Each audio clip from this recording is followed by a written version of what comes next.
Bonjour et bienvenue dans cette vidéo qui explique le théorème fondamental de l'algèbre. Ce théorème est l'un des plus importants de l'algèbre et des mathématiques en général. Le théorème fondamental de l'algèbre, aussi appelé théorème de D'Alembert-Gauss, dit que tout polynôme non constant à coefficient complexe possède au moins une racine complexe. En d'autres termes, si nous avons un polynôme comme celui-ci, p de z égale à z au carré plus 1, qui est de degré 2 et a des coefficients réels, selon ce théorème, il doit avoir au moins une racine complexe.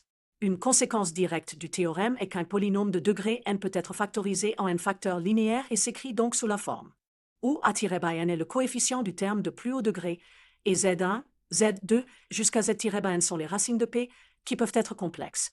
Certaines de ces racines peuvent être identiques, auquel cas on parle de racines multiples. Revenons à notre exemple, p de z égale à z au carré plus 1. Pour trouver ces racines, nous résolvons p de z égale à 0, ce qui donne z au carré égale à moins 1. Les solutions sont donc z égale à i et z égale à moins i, où i est l'unité imaginaire telle que i au carré égale à moins 1. Pour visualiser ce théorème et comment les racines complexes apparaissent, nous allons représenter les nombres complexes dans le plan complexe.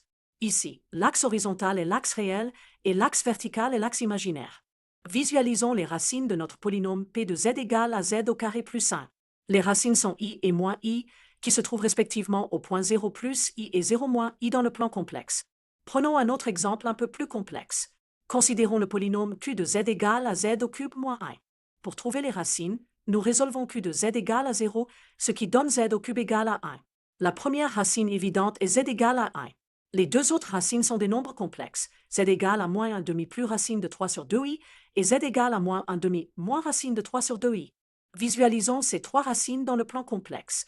Elles sont positionnées sur un cercle de rayons incentré à l'origine, formant le sommet d'un triangle équilatéral. Ces racines sont aussi connues comme les racines cubiques de l'unité.